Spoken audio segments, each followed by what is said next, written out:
Всем привет, ребята! Поговорим сегодня об УАЗ дизель с двигателем 514. В первых моделях этих двигателей вакуумный насос устанавливался на промежуточном валу. Насосы были очень недолговечные, и они перешли вот на такие модели насосов. В случае, если у вас на первых моделях вылетает насос вакуумный, можно поставить вот такой насос. Принцип действия насоса – это смазывающее отверстие, через которое подается масло в сам насос. Это вакуумный забор. Здесь мы видим лепестковый клапан. Для системы смазки, стандартной, если стоит в стандарте, здесь вставляется трубка, через которую подается масло из системы смазки головки. Если у вас первого образца не такой насос, выкручивается пробка из масляного канала, закручивается специальный штуцер, который идет в комплекте с насосом, и все устанавливается на место. Но с чего начинается эта проблема?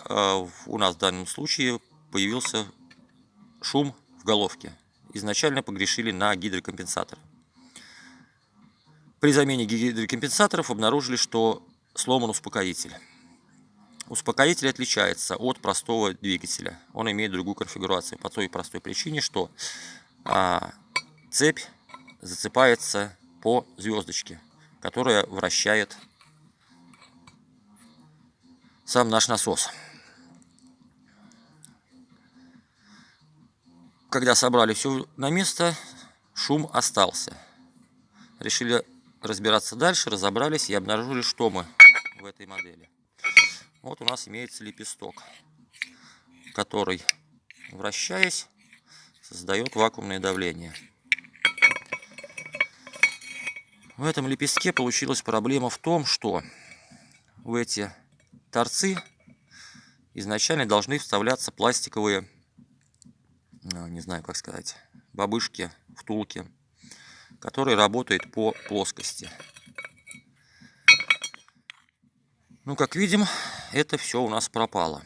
В конечном итоге и в интернете кое-как накопали, что из-за того, что отверстие в переходной трубке для смазки с завода стоит 0,8, малое давление, малая долика масла попадает в насос. Из-за этого насосы просто умирают.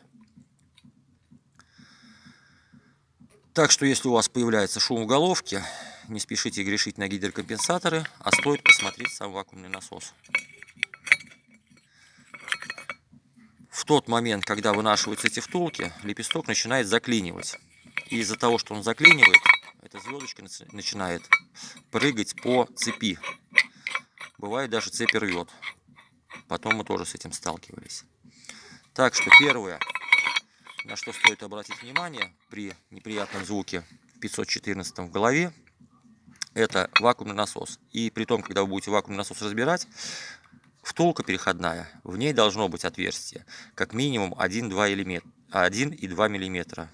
Сейчас, говорят, вроде бы новые машины пошли с 1,5 мм толщиной отверстия. Так что, в принципе, ну и все. Здесь нам все понятно.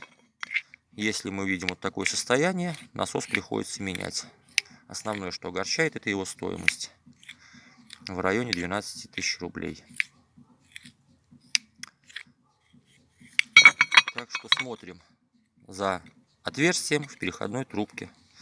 Всем пока, до скорых